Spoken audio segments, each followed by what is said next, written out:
बिस्मिल्लाहिर्रहमानिर्रहीम। अस्सलाम वालेकुम स्टूडेंट्स। जी, तो आज हम पढ़ने जा रहे हैं metallic bond which is the fourth type of chemical bond. ठीक है, चौथे टाइप का केमिकल बॉन्ड है आयनिक हम पढ़ चुके हैं, कोवेलेंट बॉन्ड भी हम पढ़ चुके हैं, इसके साथ डेटिव कोवेलेंट बॉन्ड भी हम पढ़ चुके हैं और लास्ट में जो हमारा बॉन्ड है वो क्या है, मेटालिक बॉन्ड। ठीक है, अगर आप लोगों ने पहले वाले लेक्चर्स नहीं देखे तो आप वो जाके दे सकते हैं। अच्छा, मेटालिक बॉन्ड क्या है? मेटालिक बॉन्ड आपको नाम से ही ज़ाहिर होगा, सोचें किसके दरमियान बनेगा, मेटल्स के दरमियान। ठीक है, मेटल फॉर एग्जांपल क्या होती है, आपके पास सोडियम है। ठीक है, सोडियम क्या करती है, फॉर एग्जांपल आपके पास सोडियम है, सोडियम क्या करती है, इलेक्ट्रॉन लूज करती है, क्या बना देती है, Na पॉजिटिव +1 इलेक्ट्रॉन निकाल देती है। अब आपको पता है सोडियम का एटॉमिक नंबर कितना होता है, 11 होता है। ठीक है, 11 इसका एटॉमिक नंबर है। पहले शेल में इसके 2 इलेक्ट्रॉन आएंगे, दूसरे में 8 आ जाएंगे और लास्ट में क्या चले जाएंगे, 1 चला जाएगा। अब 1 वो वाला स्टेबल तो नहीं है ना, या तो वो 7 इलेक्ट्रॉन ले, जैसे हम लोगों ने बिल्कुल स्टार्टिंग वाले टॉपिक में पढ़ा था। सोडियम के लिए 2 रास्ते हैं स्टेबल होने के, कौन कौन से, या तो वो इलेक्ट्रॉन क्या करते, लूज कर दे। ठीक है, या वो 7 इलेक्ट्रॉन गेन कर ले। तो सोडियम के लिए ज़्यादा फिजिबल पाथ कौन सा है कि वो इलेक्ट्रॉन निकाल दे। अब जब इलेक्ट्रॉन निकालेगा तो उसके ऊपर चार्ज क्या आएगा, पॉजिटिव, और जो इलेक्ट्रॉन निकलेगा उस पर क्या होगा, नेगेटिव। ठीक है, तो सोडियम क्या करता है, सोडियम किस फॉर्म में आ जाता है, पॉजिटिव आयन या कैटायन की फॉर्म में। ठीक है, तो वो बॉन्ड जो किसके दरमियान बनता है, मेटल्स के दरमियान, ड्यू टू फ्री और मोबाइल इलेक्ट्रॉन। और वो भी फ्री इलेक्ट्रॉन या मोबाइल इलेक्ट्रॉन कौन से, जो ये एटम्स या मेटल्स क्या करती हैं, लूज करती हैं। ठीक है, अच्छा, मेटल्स मेटल्स के दरमियान जो इलेक्ट्रॉन लूज करने के बाद पॉजिटिव आयन बना रही हैं। ठीक है, पॉजिटिव आयन के दरमियान बॉन्ड बनाना किसकी वजह से, मोबाइल इलेक्ट्रॉन की वजह से या फ्री इलेक्ट्रॉन्स की वजह से, क्या कहलाता है, मेटालिक बॉन्ड। ठीक है, जो मेटल्स के दरमियान बनता है बॉन्ड वो क्या कहलाता है, मेटालिक बॉन्ड। अच्छा, अब इसको देखें, a type of chemical bond की वो टाइप फॉर्म्ड जो बनती है between positive ion. Positive ion कब बनता है, जब मेटल इलेक्ट्रॉन लूज कर देती है, निकाल देती है, रिमूव कर देती है। ठीक है, due to mobile and free electron. ठीक है, मोबाइल वो चीज़ जो मूवेबल हो, और फ्री इलेक्ट्रॉन कौन से इलेक्ट्रॉन्स की बात कर रहे हैं, वो इलेक्ट्रॉन जो सोडियम ने निकाले हैं या किसी भी मेटल ने जो इलेक्ट्रॉन निकाले हुए होते हैं, रिमूव किए हुए होते हैं, उनको हमने क्या नाम दिया है, मोबाइल इलेक्ट्रॉन का या फ्री इलेक्ट्रॉन्स का। ठीक हो गया। अच्छा, तो आप क्या कह सकते हैं, वो केमिकल बॉन्ड जो पॉजिटिव आयंस के दरमियान बनता है, ठीक है, किसकी वजह से, फ्री इलेक्ट्रॉन की वजह से, क्या कहलाता है, मेटालिक बॉन्ड कहलाता है। ठीक है, अच्छा, फिर इसके बाद ना आप नेक्स्ट इसकी प्रॉपर्टीज देखें। प्रॉपर्टीज कौन कौन सी हैं, इसकी प्रॉपर्टीज आपके पास आ जाती हैं। पहली पहली क्या है, मेटालिक क्लस्टर। ठीक है, अच्छा, मेटेलिक लस्टर किसको कहते हैं, जो मेटल्स होती हैं उनकी सरफेस क्या होती है, शाइनी होती है। ठीक है, तो मतलब वो चमक शो करते हैं जब उनके ऊपर लाइट फॉल करती है। सेकंड, जो मेटल्स की बॉन्डिंग होती है वो क्या होती है, स्ट्रॉन्ग होती है, इसलिए उनकी मेल्टिंग और बॉइलिंग पॉइंट भी क्या होते हैं, हाई होते हैं। गुड कंडक्टर्स क्यों होते हैं, क्योंकि उसके अंदर फ्री इलेक्ट्रॉन्स पाए जाते हैं, तो फ्री इलेक्ट्रॉन्स पाए जाने की वजह से they can easily conduct electricity. ठीक, अच्छा, फिर जो मेटल्स होते हैं वो किस फॉर्म में होती है, सॉलिड फॉर्म में, इसलिए ये क्या होते हैं, मेटल्स जो सारी की सारी हैं वो हार्ड भी होती हैं और वो हैवी भी होती हैं। अब जब आप क्या करते हैं, मेटल्स के ऊपर प्रेशर लगाते हैं, तो प्रेशर लगाने से क्या होता है, आप उसको डिफरेंट शेप्स दे सकते हैं। लाइक आपके पास दो फिनोमिनाज आ जाते हैं, कौन से, एक आ जाता है आपके पास मैलेबिलिटी और दूसरा आ जाता है डक्टिलिटी। ठीक है, मैलेबिलिटी का क्या मतलब है, मैलेबिलिटी का मतलब है कि आपने क्या किया, मेटल्स को शीट्स में ड्रॉ कर लिया, या डक्टिलिटी का क्या मतलब है कि आपने मेटल्स को चेंज कर लिया, किसके अंदर, वायर्स में, क्या लगा के, प्रेशर लगा के। ठीक है, तो ये आसान आसान सी प्रॉपर्टीज हैं, ये आप लोगों ने याद कर ली, छोटी क्लासेस में आपने पढ़ी भी होंगी। कौन कौन सी है, सबसे पहले मेटालिक क्लस्टर शो करता है, उसके बाद मेल्टिंग बॉइलिंग पॉइंट ज़्यादा होता है, फिर थर्ड वन पे क्या है, गुड कंडक्टर्स होते हैं, फोर्थ वन पे हार्ड एंड हैवी होते हैं, और फिफ्थ वन पे आप इसको डिफरेंट शेप्स दे सकते हैं। कैसे डिफरेंट शेप्स देते हैं, उनके ऊपर प्रेशर लगा के। अब दो तरह से आप क्या करते हैं, उसको शेप देते हैं, एक तो या तो मेलेबिलिटी वाला फिनोमेना फॉलो कर ले, या डक्टिलिटी वाला कर ले। मेलेबिलिटी में क्या होता है, आप मेटल को चेंज कर देते हैं शीट्स में, और डक्टिलिटी में क्या होता है, आप मेटल्स को चेंज कर देते हैं किसमें, वायर्स में। ठीक है, अच्छा, अब बुक पे आइएगा, बुक पे देखें आपके पास क्या किया हुआ है, ये जो मेटालिक बॉन्ड है, इसको देखिएगा, यहाँ पे क्या है, इसकी डिफाइन यहाँ पे तो नहीं लिखी, पहले पहले हम इसको पढ़ लेते हैं क्या कह रहे हैं वो। The characteristic shown by the metals are different from those of the ionic and covalent compound. जो मेटालिक बॉन्ड की कैरेक्टरिस्टिक हैं वो क्या है, कोवेलेंट बॉन्ड और आयनिक बॉन्ड से डिफरेंट है। This suggest that the presence of different types of binding force among the metallic atom. ये आपको क्या बताता है, क्योंकि मेटल्स के दरमियान डिफरेंट क्या होती हैं, बाइंडिंग फोर्सेस होती हैं, जिनकी वजह से मेटालिक बॉन्ड एग्जिस्ट करता है। लेकिन कोवेलेंट बॉन्ड में और आयनिक में ऐसा नहीं था। कोवेलेंट बॉन्ड में क्या था, वो जो बॉन्ड बन रहा था वो किसकी वजह से बन रहा था, शेयरिंग की वजह से, और आयनिक में किसकी वजह से बन रहा था, इलेक्ट्रॉन लूज या गेन करने की वजह से। ठीक है, अब प्रॉपर्टीज देखिएगा, प्रॉपर्टीज क्या है। Metals usually show metallic cluster, metallic metals क्या करती हैं, मेटालिक क्लस्टर शो करती हैं, मतलब चमक शो करती हैं। Metals usually have high melting और बॉइलिंग पॉइंट। इनके मेल्टिंग और बॉइलिंग पॉइंट क्या होते हैं, ज्यादा होते हैं। Metals are good conductors of heat and electricity. ये क्या होते हैं, गुड कंडक्टर्स होते हैं। मेटल्स क्या होते हैं, हार्ड एंड हैवी होते हैं। और metals can be made into different shapes by applying pressure. आप उनके ऊपर क्या लगाते हैं, प्रेशर लगाते हैं, और प्रेशर लगा के आप उनको डिफरेंट शेप्स दे सकते हैं। लाइक आप उसको शीट में कन्वर्ट भी कर सकते हैं, और इसके साथ आप उसको वायर्स में भी कन्वर्ट कर सकते हैं।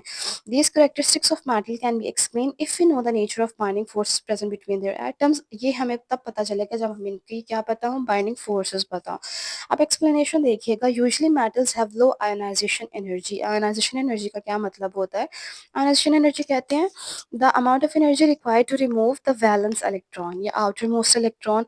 आखिरी इलेक्ट्रॉन निकालने के लिए जो भी आपको एनर्जी की जरूरत होती है या चाहिए होती है, उसको क्या कहलाते हैं, कहते हैं आयोनाइजेशन एनर्जी। जितनी वो ज़्यादा कम होगी उतना ही इलेक्ट्रॉन निकालना आसान होगा। ठीक है, तो मेटल्स की आयोनाइजेशन एनर्जी कम है, इसीलिए वो आसानी से इलेक्ट्रॉन निकाल देती हैं। ठीक, अच्छा, their atoms can therefore lose their outermost their outermost electron easily. ठीक है, एक इलेक्ट्रॉन भी हो सकते हैं, एक से ज़्यादा भी हो सकते हैं। इन अदर वर्ड, दूसरे अल्फाज में, the nuclei of metallic atoms can not hold their outer electron firmly. जो मेटालिक एटम है वो क्या करते हैं, अपने आखिरी इलेक्ट्रॉन को मजबूती के साथ अपने साथ नहीं जोड़े रखते। फॉर एग्जांपल, जैसे कि सोडियम मेटल का एक atom, each sodium metal is surrounded by 8 other sodium metal. एक सोडियम का एटम कितने सोडियम के एटम्स के साथ अटैच होता है, 8 सोडियम के एटम के साथ। ये अपने एमसीक्यूज के लिए भी याद रखना है, ये एमसीक्यूज में पूछा जा सकता है। ठीक है, the outer electron of these atoms move freely between the vacant spaces. Vacant spaces किसको कहते हैं, खाली जगहों को। Present between the atoms, atoms के दरमियान जो खाली जगह प्रेजेंट होती है उसमें वो इलेक्ट्रॉन्स क्या करते हैं, रिवॉल्व करते हैं या घूम रहे होते हैं उन खाली जगहों में जो एटम्स के दरमियान प्रेजेंट होती हैं। ठीक है, because of their loose linkage they have with their nuclei. क्यों, क्योंकि उनका जो लिंकेज होता है अपने न्यूक्लियस के साथ वो क्या होता है, बहुत लूज होता है, वीक होता है। No electron remains attach with particular nuclei. कोई भी इलेक्ट्रॉन किसी भी पर्टिकुलर न्यूक्लियाई के साथ अटैच नहीं रहता है। Instead all the electron at the same time get attach with all the nuclei. लेकिन एट द सेम टाइम क्या होता है, कुछ एटम्स अपने न्यूक्लियाई के साथ अटैच भी होते हैं, किसकी बॉन्डिंग लूज होती है, और कुछ क्या करते हैं, इलेक्ट्रॉन निकाल देते हैं। When all the atoms attract all the electrons collectively. जब तमाम के तमाम इलेक्ट्रॉन्स क्या करते हैं, एटम्स को इकट्ठा क्या करते हैं, अट्रैक्ट करते हैं, obviously they will bound together. तो वो क्या हो जाते हैं, बाउंड हो जाते हैं। अब metal will appear to have a sea of electron. Metal क्या है, एक इलेक्ट्रॉन्स का सी है, in which all the nuclei of all the nuclei of atom are submerged। ठीक है, अब यहाँ से इसकी डेफिनेशन स्टार्ट होगी जी। तो डेफिनेशन देखिए इसकी क्या है। अ metallic bond is therefore a type of chemical bond. Metallic bond chemical bond का वो टाइप है विच हैज पॉजिटिवली चार्ज आइन, जिसके अंदर क्या होते हैं, पॉजिटिवली चार्ज हैं, जैसे कि आपको यहाँ पे नजर आ रहे हैं। Bound together by the mobile electron, जो किसके जरिए जुड़े हुए होते हैं, मोबाइल इलेक्ट्रॉन। फॉर एग्जांपल, ये कोई मेटल था, ठीक है, इसने इलेक्ट्रॉन निकाल दिया, इसके ऊपर चार्ज कौन सा आया, पॉजिटिव।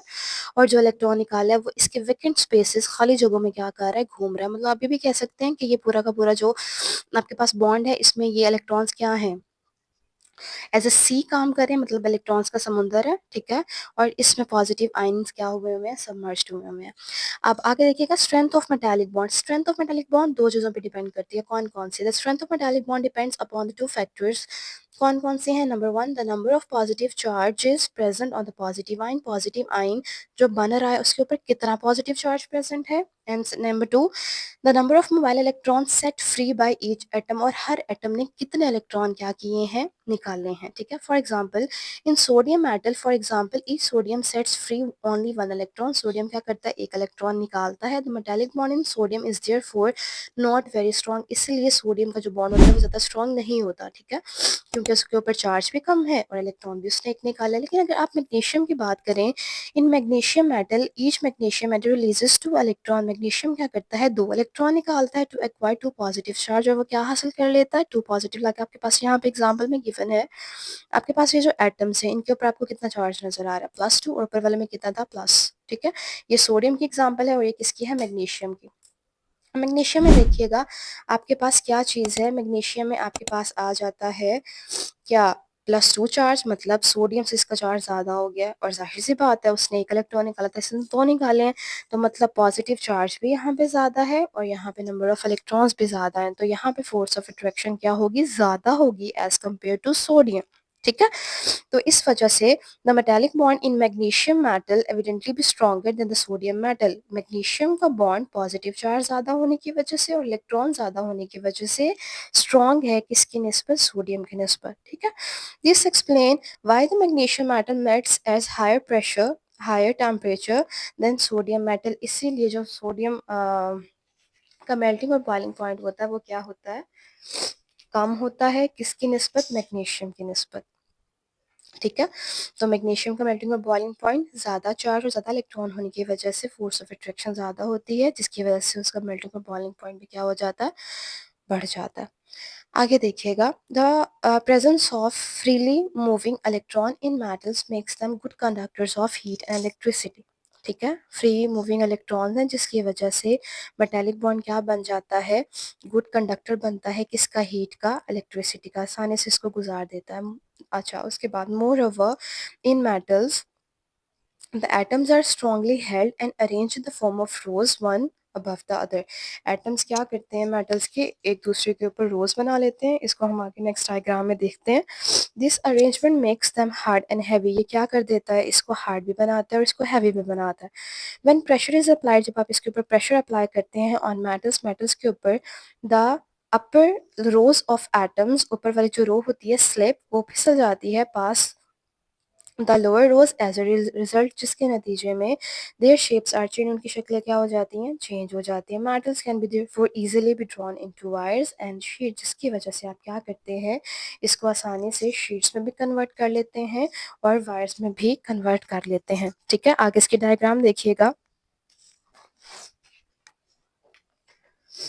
अच्छा, डायग्राम देखिए आपके पास कौन सी आ गई है। यहाँ पे है मेटल्स अंडर प्रेशर, यहाँ पे आपके पास मेटल है, एक रो ये है, उसके ऊपर दूसरी है, फिर तीसरी है, फिर चौथी है। जब आप यहाँ पे प्रेशर अप्लाई करते हैं तो प्रेशर अप्लाई करने के बाद जो ऊपर वाली रोज है वो क्या हो जाती हैं? स्लिप हो जाती हैं। ठीक है, नीचे वाली वैसे ही ऊपर वाली स्लिप हो गई हैं, तो स्लिप होने की वजह से मतलब ये क्या करती हैं? आप इजीली मेटल्स के ऊपर प्रेशर लगा लेते हैं, और प्रेशर लगाने की वजह से इनकी जो मेटल्स की शेप है वो चेंज हो जाती है, और चेंज होने की वजह से आप इनको आसानी से क्या करते हैं?